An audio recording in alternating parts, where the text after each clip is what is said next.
we don't have much of those installations for renewable energy, and also, but if you present now a certificate issued for electronic components, that also, because we have accepted now that conformity assessment by IEC, that also goes into the market without undergoing further conformity assessment. Thank you.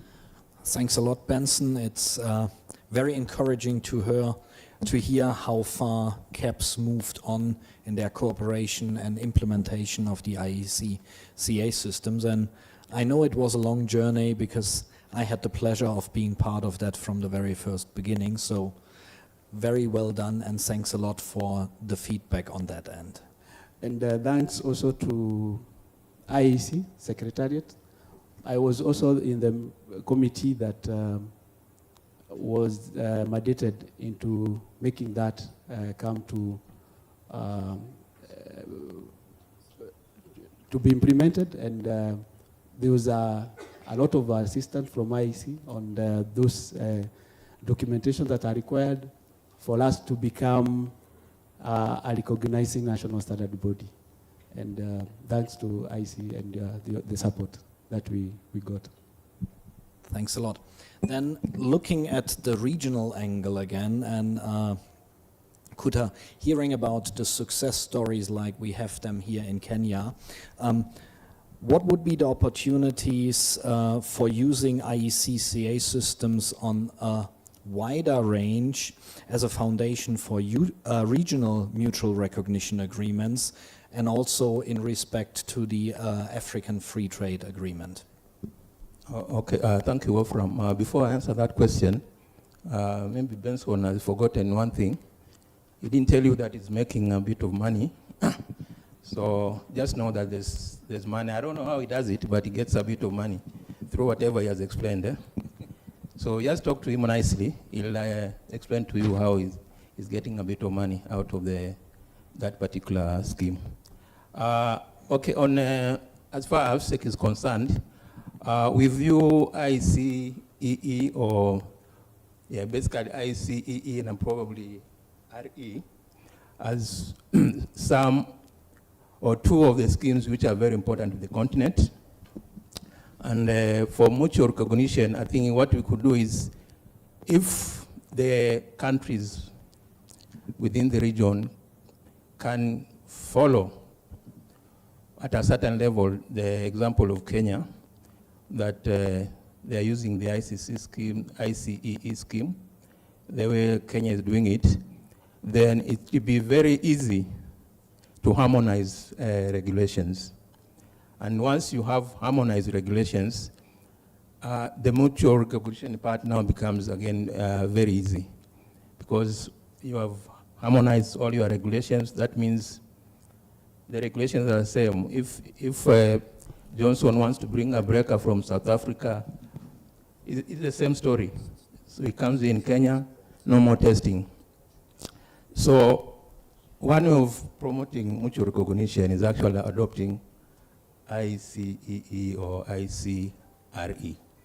That way, the other countries, especially the manufacturing ones, it's very easy also to go into new markets, because you have that certificate of the bulb. You can go anywhere if you have that certification of your product. So I think it's something very important. You increase your market, you break your barriers to trade. It gives you an opportunity to enter new markets. So the opportunities are there. It's only up to the African continent to take it. Back to you. Okay, so thanks a lot, Kuta, and I love to hear your call for more participation and more engagement and membership in the CA systems all across the African continent. Seizing the opportunity and seeing on the screen that Paul is online. Paul, what would be the lessons learned, and what would what could we take away from the IEC-Ex global conformity assessment approach, and how this could be applied to strengthen African regulatory enforcements on products? And welcome to the panel, Paul.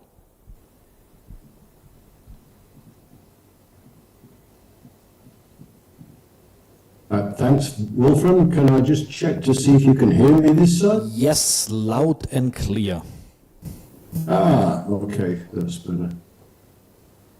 Okay, so I think I'd first just like to go back to comments that Pierre made regarding how easy you can produce a counterfeit certificate. That is quite true. So from the one aspect, yes, somebody can make up a certificate, but they can also use a direct copy of a valid Iec certificate. Now, if somebody's going to make counterfeit goods and put a label on with a certificate number that is valid, then that's a little more difficult to track down.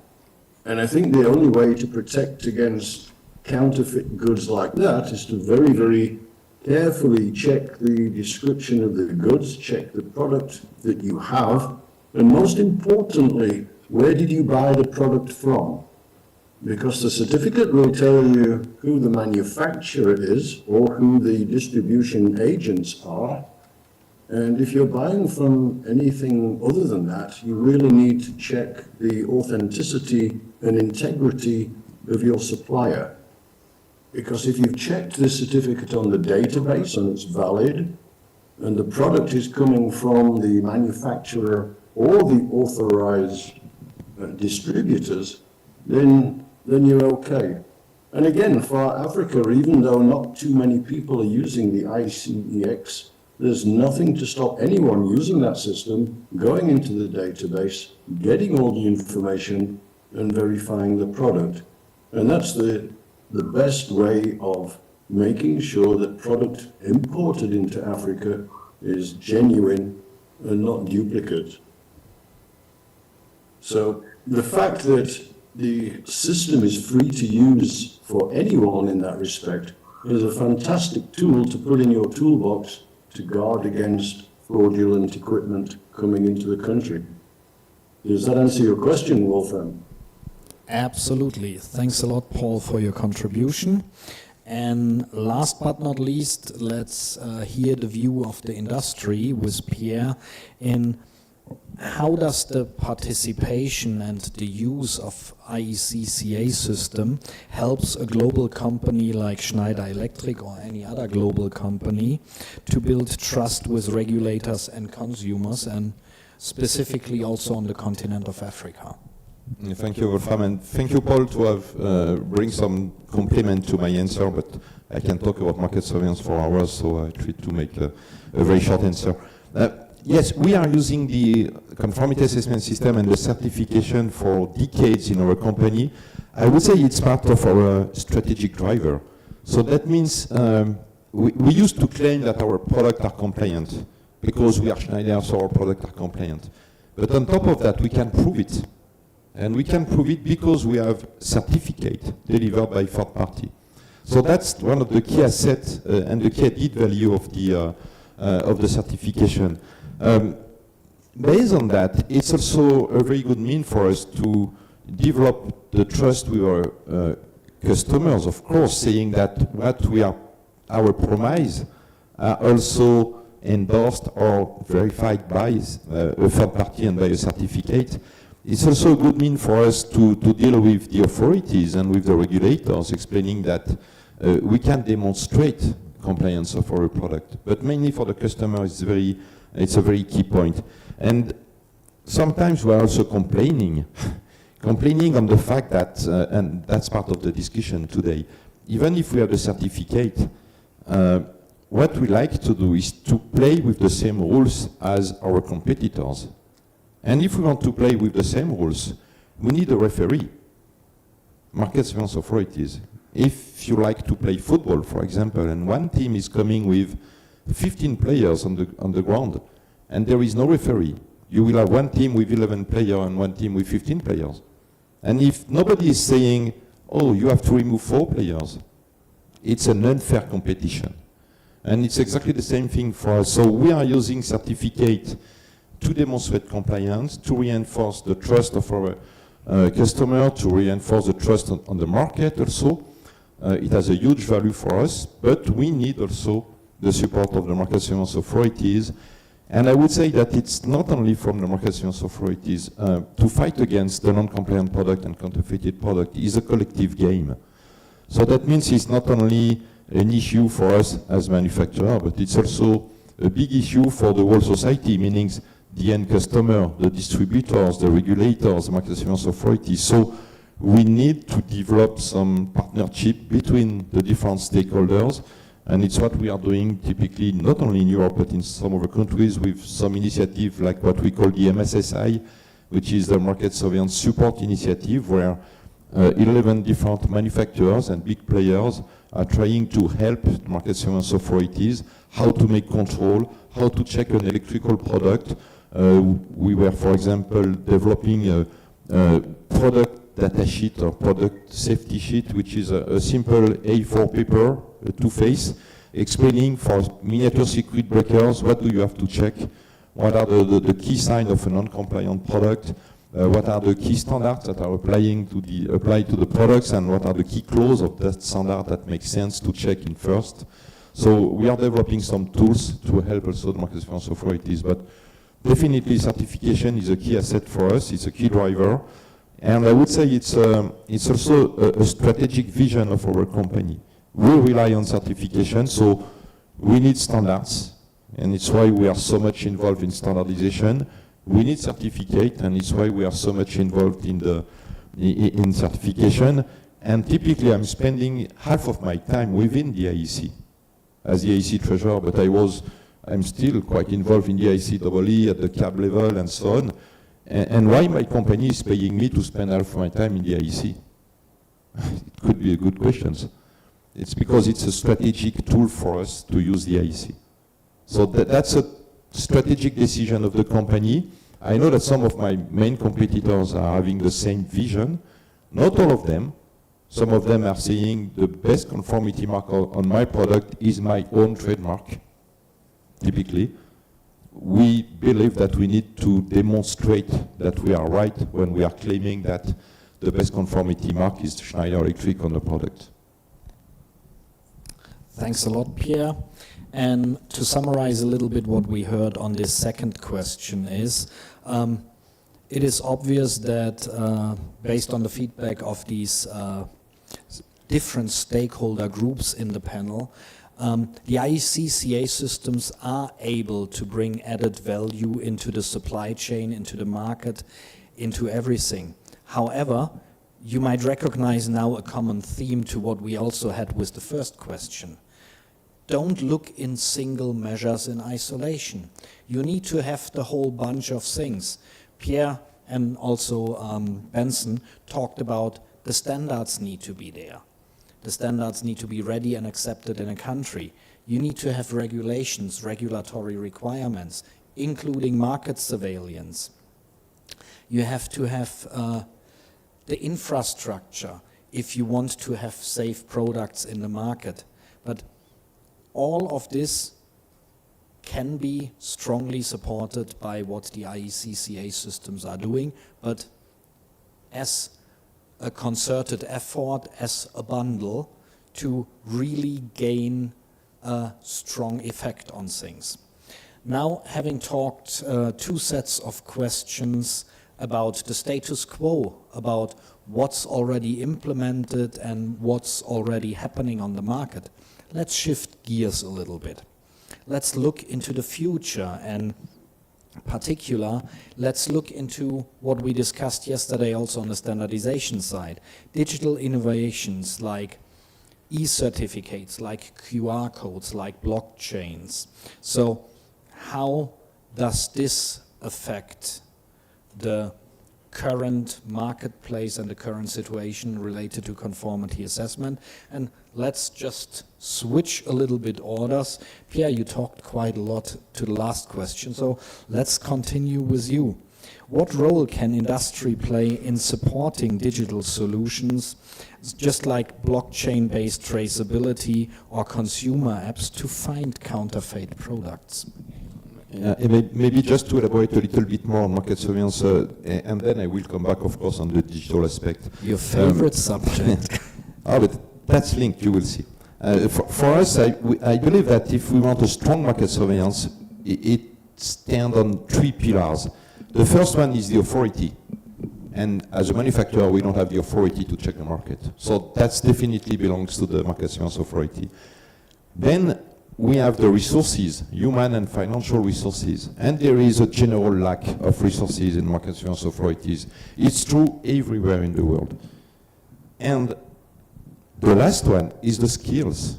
Do we understand the product? Do we understand the technology behind the product? Because a lot of inspectors in market surveillance authorities, in the morning they will check a bakery, in the afternoon they will check a caravan, and at the end of the afternoon they will check the circuit breakers. They are not skilled everywhere, it's not possible. So how to help them? And that's part of what when I was talking about partnership and partnering with the market surveillance authorities, we can help on the resources, we can help on the skills. But maybe also we can look at help from digitalization, from artificial intelligence. Blockchain can be part of that, but it seems to me that there is one very interesting project at the European level, which is called the Digital Product Passport. At the beginning, the initiative of this DPP was mainly to check the environmental aspect of or environmental characteristic of the products, but it could be translated as a kind of QR code on product, where you could check that QR code and you will have a lot of information. And one of the key things is how to make the link between this kind of information. Typically, do we have a certificate? What are the standards that are applied to the product? What are the different kind of demonstration you may have? How to make the link between this QR code and the repository, the official repository of this certificate, for example. Because I can always say, and I said it at the beginning, I can provide you a certificate if you want. So if the QR code is going directly to my own database, we are not sure that it's a true certificate. So how to ensure that when flashing this QR code, you are directly linked to the certification body or to the platform which is making the link between all this certification body. That's one of the main issues. And thanks to the AI, thanks to blockchain, thanks to all the digitalization and digital tool, maybe we may succeed in that. And in that case, it could be very useful for the market surveillance authorities. If they can just flash a QR code on a product and to check if the product is compliant or not, it's quite easy to do. And you don't have to check everything on a product, mainly if you don't have the skills to understand what should be the right standard, what should be the right clause to apply, what should be the right certificate. If you may have this unique QR code on product, and you can check that the product is certified against the right standard depending on where you are checking the product, it can be very useful. But that needs a very huge development on the digital, on AI, probably on blockchain, why not? It could be very interesting for us to have that also. Thanks very much, Pierre. Very insightful. And let's talking into the cyberspace again. Paul, are you with us? Are you ready to answer some more questions?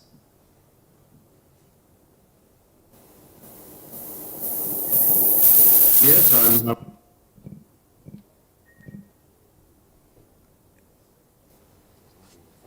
Yes, Wolfram, I'm here. Can you hear me? Excellent. Yes, we can hear you. So, Paul, what is the vision of digitalization and the digital future and digital tool in Iec-X, and how can they support on this mission also on the African continent?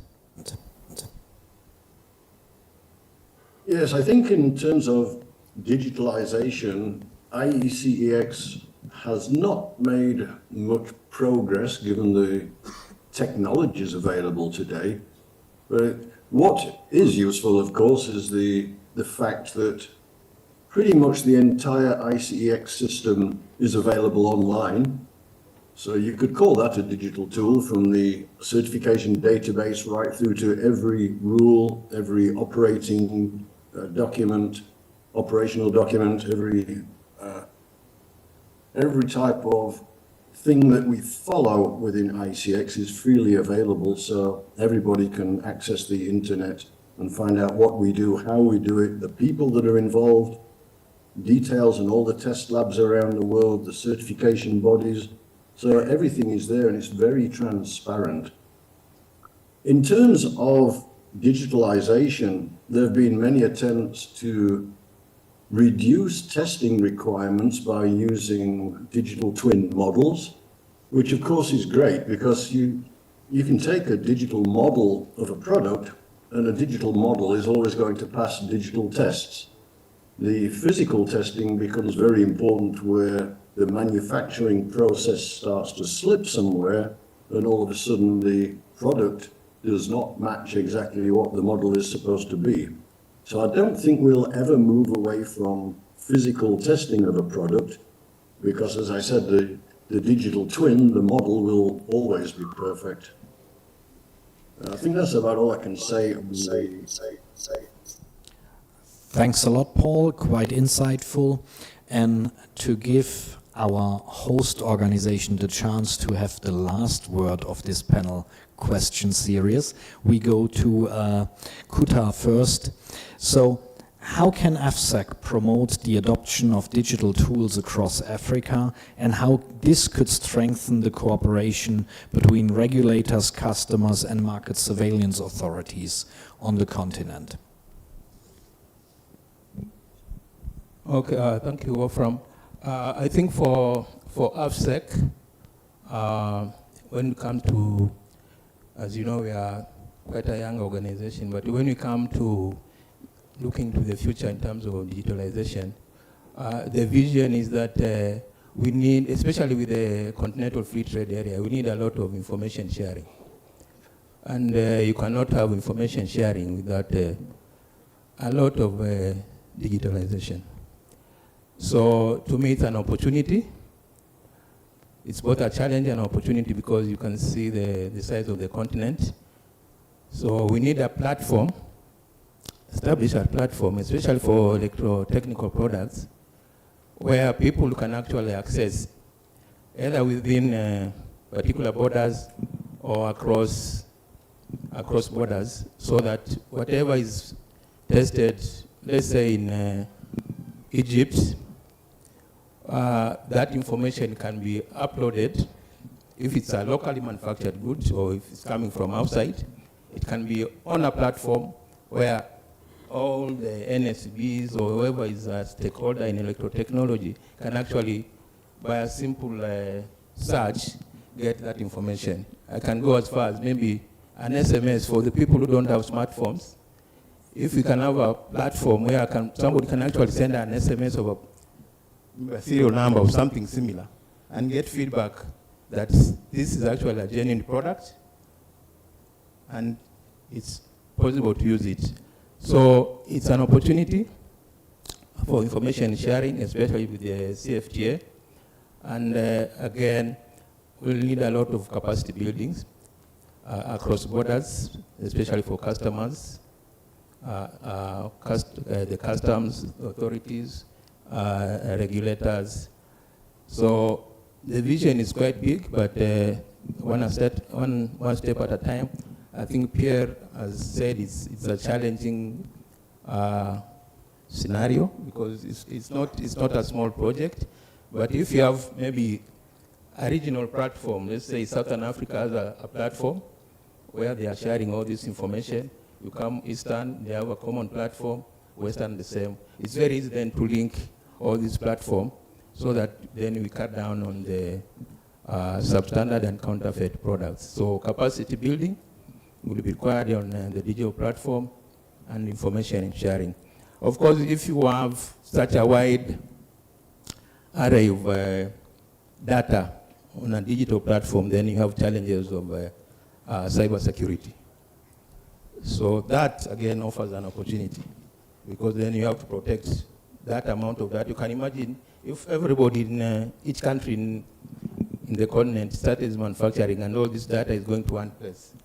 That would be a goldmine for hackers. So it's an opportunity also to introduce cyber security. So it's all part of that digitalization chain value. Thank you very much. Thank you, Kuta. And last but not least, Benson, how can digital innovations strengthen inspection and verification processes at ports and markets in the view of CAPS? Okay, thank you for that question. So, two places at the ports, that's the port of entry. So at the port of entry, you require efficiency in clearance of goods. You also need to confirm that, validate the certificate. So you realize that these digital tools, the e-certificates, you're able to go to the databases of these conformity assessment bodies and confirm the validity of the certificates, test reports. So that tools helps in clearance of goods. It also creates transparency. And also, this digital innovation, if you have the certificates in digital form, you're able to integrate with the custom clearance systems. Because we are moving from the paperwork to single window systems and for faster clearance of goods. So you're able to share this data amongst the enforcement bodies. They're able to look at those certificates and confirm that they are legit or they're issued in a correct manner. In the market, you also require these digital tools to assist traders to confirm whether these goods, the certification marks, because once the conformity assessment has been done on a product, the final, how to indicate to the consumers that this product has been certified or has been legitimately cleared by government enforcement body is having a sticker or having a standardization mark. So those marks you can confirm using QR code. So you have a QR code that using a handheld device that you'll be able to confirm that this is actually a certification mark that has been issued by a regulator, let's say like CAPS. And also the market surveillance team from these regulators can be able to confirm actually this product has passed through our process and therefore they are legitimately in the market. If you look at the blockchain technology, that provides a secure way of storage of data. So if, like now in the African region, if we adopt that kind of technology, it means once you have a recorded certificate, certificate issued by conformity assessment body or a test report, then once it has been approved, it cannot be altered. And that way we are able to confirm that any person claiming or any importer claiming or any trader having that certificate, it's legit, and with that assist in enforcement and coordinated enforcement of the standards. Thank you. Thank you very much, Benson. Excellent, very useful comments. We see one of the main themes for the future and the digital side of the future is data. That will bring its challenges, like Kuta said. Last but not least, not only the investment side to make all that happen, but it also needs an even higher level of harmonization, because interoperability does not work without harmonization and without standardization. So there is still a lot to be done. Sleeves need to be rolled up to shape the digital future of conformity assessment. And with that, I would like to thank all my panelists for the very insightful discussions. I hope you all enjoyed. And I'm not sure. Andrew, do we still have questions or time for questions, or?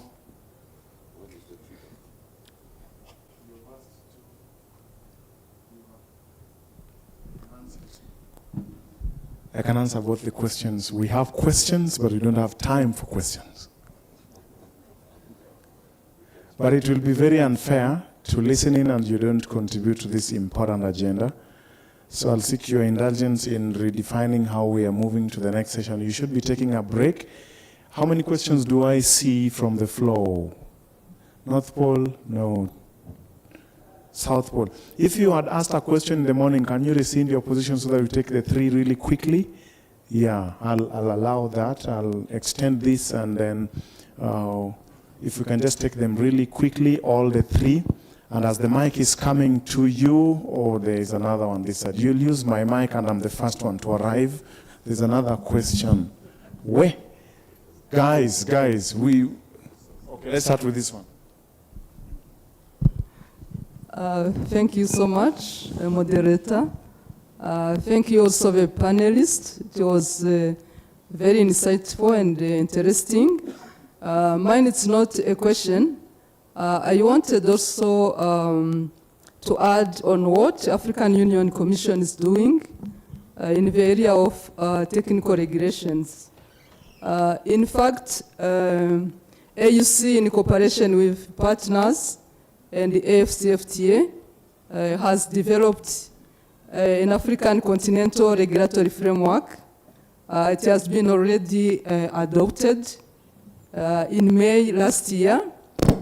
And under that framework, there is provision of mutual recognition arrangements to recognize conformity assessment activities through, for example, certification and inspection and testing. And I think through those arrangements, IEC certification scheme can be used by our countries in Africa. We've also developed some guidelines to assist the countries to develop a national technical regulatory framework. And I wanted to urge countries to participate in the development of those framework using the guidelines. We are launching those guidelines through the trainings, and countries, especially the experts from this gathering, they can participate in those workshops and setting in place those national technical regulatory framework to capture what we've already listened to about IEC certification schemes. Thank you. Thank you very much for this additional comment. Tanazi Mukeshiyaremye, I am advisor at AUC. Tanashi, yeah, this is useful, Mr. Zaitz, if we could just take her name, because that addition is very important. Yeah, so absolutely. Can she repeat her name? Yeah. And then an applause for her after her name. Yeah. No, the name is Atanazi Mukeshiyaremye. I'm from Rwanda. Atanazi can do. Oh, okay, yes. Yeah, and I'm being asked, what is AUEC, the AUC? Yes. African Union Commission. That's very important for us. So please, during the break, we now need a break after this, isn't it? Yeah, but absolutely. That was a very important addition. Let's take the next one. Let's move to some more questions. Okay, thank you. My name is Caleb Ngala, from an organization known as Light of Hope Away from Home. It's a community-based organization advocating for quality and standard things in our community. Actually, we are creating awareness when it comes to substandards products that we consume in our respective communities and areas of our localities. There is some challenge that we have encountered when it comes to substandard products. One is weak regulations system. We have very good policies, but when it comes to implementation, becomes very difficult. Then we have a complex supply chain. Another thing is lack of affordable quality products. This drives many people, especially those who are coming from the low-income area, to go for the cheapest thing without knowing, even without minding the quality, especially when it comes to drugs, when it comes to electrical and electronics items. Majority of people, almost 60 to 70% of Kenyans are using counterfeit things. So the way we can, because that was just part of the issues that we have realized that there, but the way we can prevent people from using this counterfeit, one, there is a lot of licenses. Licenses, you can find one product needs about 8 to 10 licenses, from the clearance to KRA to KEBS to what. Those licenses are one of the key determining factor of those counterfeit things, because by the time you are reaching to the 8th person, the first and up to the 7th person have already taken some small thing. We call it appreciation, I don't know, corruption thing is now coming in. So we need to, this system that is being introduced here with IEC, we need to have a one information system where if my thing has been cleared with either KEBS and KRA and I've already even paid, there is no need of having another double taxation in the same product. Another thing is we need to have create awareness. We pretend people are aware of how to identify what is counterfeit and what is not counterfeit. But truth remains that majority of the people we are interacting with, especially those from the rural and the informal settlement areas, they don't know to identify what is counterfeit and what is not counterfeit, simply because, and this goes to KEBS and our government, although you are trying, but there is still a loophole somewhere. We have two logos. We have one, if you take a look even of your water, you'll see a KEBS logo and quality standard logo. Diamond quality of standard. Majority of people, those who are using counterfeit, have decided to print their own. And they are selling things with those fake logos to people. So the best thing is, why can't we also digitalize those stickers? Those logos. Gentlemen, if I should now just restate the questions you have asked. I think you didn't ask a question. It was on the issue of the strongly passionate issue of the single window, and of course digitalizing the logo. I think we can take that as a comment. Let's take for the next questioners. Let it be a question straight pointed, so that we don't have another overflow of time. Thank you. Thank you very much. My name is Francis. I'm from a research institution. Mine is just a concern. As a research institution, we have done our research, especially in our country here, on cooking oil, sugar, and flour. We have found that many people are dying in the hospital because of substandard foods they are taking. And as an organization, we are coming up with a research. We want to do it so that after getting the research, we are going to take it to KEBS so that they can take action on those cartels. Thank you very much. Excellent. There was one more question. We would appreciate it if we can take only the questions for now. We still have a breakout where we can weigh in with our comments. Thank you for this plenary discussion and also for granting me the opportunity to ask my questions. The main one that comes to mind is on market surveillance. I'd like to understand how that plays out, the structure of it. How does it play? What's the structure from a global perspective, and how does it cascade region-wise and also to a national level to make sure that, you know, that devolved function is completely aligned and also effective. Then on the economic impact of counterfeit products, I'd like to understand that from a Kenyan perspective. What's the cost implication to the Kenyan market? I'd like to give a case in point from my perspective as support for our Isuzu customers. We had a customer who bought a truck worth 11.6 million.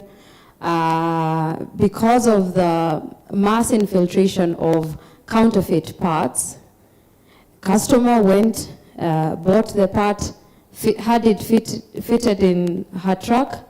Then obviously it caused a breakdown, which was extremely extravagant.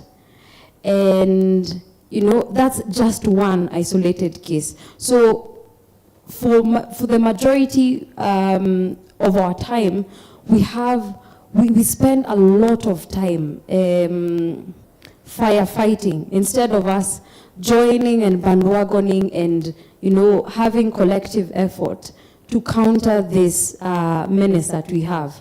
You know, Isuzu is doing its part, as you can see.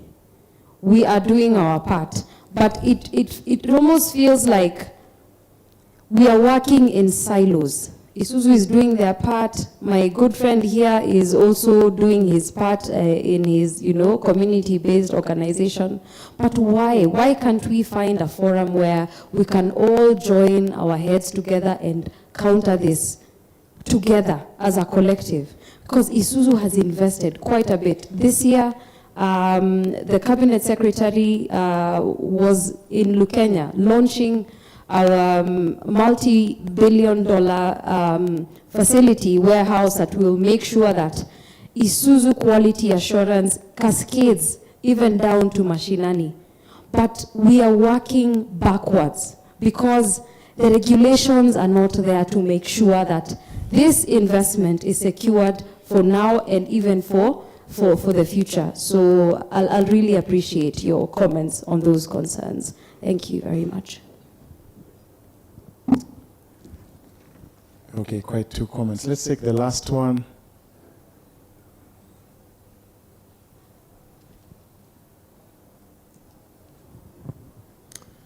Thank you, Mr. Chairman. My question is, why can't we exploit the e-government initiatives that are happening all across Africa, including in Zambia? There's an e-government project. Conformity assessment is a government issue. There was a concern this morning that we are not having government officials here. But the e-government approach, how can we have synergies with AUC so that we move in that direction? Thank you. My name is Lemba Nyirenda from the University of Zambia. An applause for the questioners. Those are good comments as well. And back to the panel. Yeah. So, thank you very much for the question. I mean, it was a multitude of different questions, but there was a common theme behind things. And that's really products in the market and regulations and awareness, how to make this not disappear, but to minimize it. This is indeed a very difficult question. Part of what we discussed earlier, initiatives on the digital side, like the digital product passport, like digital labeling, like QR codes, like blockchains. For a lot of these things, they might bring easements in the future because it's availability of information and instant availability of information. So it's much easier to follow up on things. But a lot of the questions we discussed here, or of the questions we received here, is really going into the regulatory and enforcement side of things within a specific country. As an international organization, as much as we would love to support that, we can offer some tools which help to identify the positive products, the compliant products. But what we can't do as an international organization is in each country to get involved in the implementation or policing of enforcement. But these are really clear issues you all raised, which need to be tackled in the future, and hopefully on the standards and conformity assessment side, the digitalization process might bring the opportunity that things can get identified faster. That's what I can say as a summary to these comments. And I really appreciate the grassroots efforts, because this is going towards awareness raising. And that's the very important aspect. And once people are aware and data information sources are available, it's much easier and faster to check, and people know that they have to check. Unfortunately, we are not in the position to give a final solution to that, but we definitely acknowledge the awareness, and we acknowledge the concerns raised through these questions. Thank you very much. And with this, I hand back to our moderator. Ladies and gentlemen, just keep that hand going. Help me appreciate the moderator, the panelists. Zaitz, you have done so well today, and we are not yet done with you. Thank you, Pia, for being here. Even Paul online, thank you, Engineer Omar and Benson Bundi. We still need your input, even in the different sessions. We can still continue answering the questions.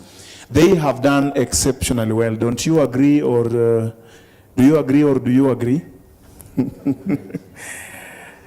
Yeah, this energy is a true reflection of the spirit of collaboration and innovation that defines this 10-year Iec-Afrc celebration. We now take a short break into some tea. I would like you to pick that tea as you get into the breakout sessions.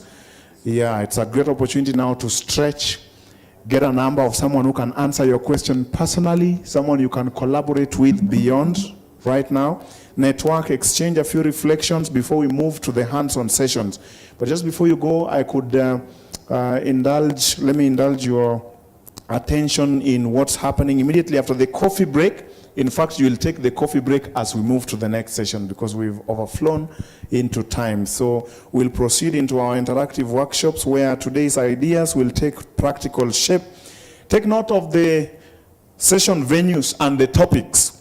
Those of you who want a step-by-step understanding of how IEC conformity assessment certificates work and how they can simplify trade, some of those questions are going to be right here with Wolfram and Paul. And the moderator of that session is our one and only Mr. Francois. He doesn't need any introduction. He said, if there is somebody called Mama Africa, he is Baba Africa. That is the father of IEC in Africa. So please, I think nobody here now needs introduction to Mr. Ahoti. If you need, then I think you need another 3 days of conference continuing after tomorrow. That will be, he'll be the moderator. They'll be right in this venue. Those of you who are concerned and you want to explore how appliance labeling empowers consumers and support Africa's clean energy transition, you'll be in the second stream. You will go to Impala Room. Impala Room is, again, you will go up, back towards lunch, where we took lunch. Not towards lunch. Towards where we took lunch. And then the opposite side of the lunch room will be Savo Ballroom 4. And then on your right, you'll find Impala Room. They'll be dealing with energy efficiency. Let me introduce Mr. Nixon Bukachi. Would you please be upstanding and Yeah, give an applause. That gentleman is the one who is a senior policy officer with Iec-Afrc. Now, Iec-Afrc is the hey, let me get it rightly. He's this. Hey, let me just read it correctly. Nixon Bukachi Ongeri is a registered professional engineer and currently serves as a senior policy officer in charge of renewable energy and energy efficiency at the Africa Energy Commission. He will identify for you the rest of the able panelists at Impala. Please, where you see he goes and you are interested in a plant's labeling, that would be in Impala Stream 2. Stream 3, the discussion that focuses on how standards are driving safe, sustainable electric mobility solution. My very own good friend, Mr. Robert Njoroge. Please be upstanding as I read your profile. You will introduce can you give him a round of applause? This gentleman is a registered professional engineer, currently a technical advisor at GIZ, and he has energy, transport, and climate change cluster. You know, many things that he does. He specializes in electric mobility and vehicle efficiency projects. Over 10 years, I think you'll be glad to have him moderate that team. He will introduce the rest of the panelists. So with that, friends, why don't we take a break that allows us to have some tea, coffee, those interactive sessions. When they are done, please go home. But while you're going home, please pass by the exhibition. No, there is no cocktail today. Today the cocktail is at home. The cock has gone home. The tail is with it. This when we finish this session, we want to meet back again. So we want to leave the last 30 minutes where we could have come to do a wrap-up so that we also visit the exhibitions. There are wonderful products there. So before you step out of KICC, just take a walk and enjoy the implementation, the realities, the real products and the real systems. Thank you, ladies and gentlemen. Enjoy your coffee and your workshops, and I'll see you tomorrow. Guess what time tomorrow we'll be starting? It won't be so early. It will be just 9 a.m. Thank you, Andrew. And a big round of applause for our MC, Andrew, who is doing an awesome job in giving us all the limelight and the platform to perform. Thank you, Andrew.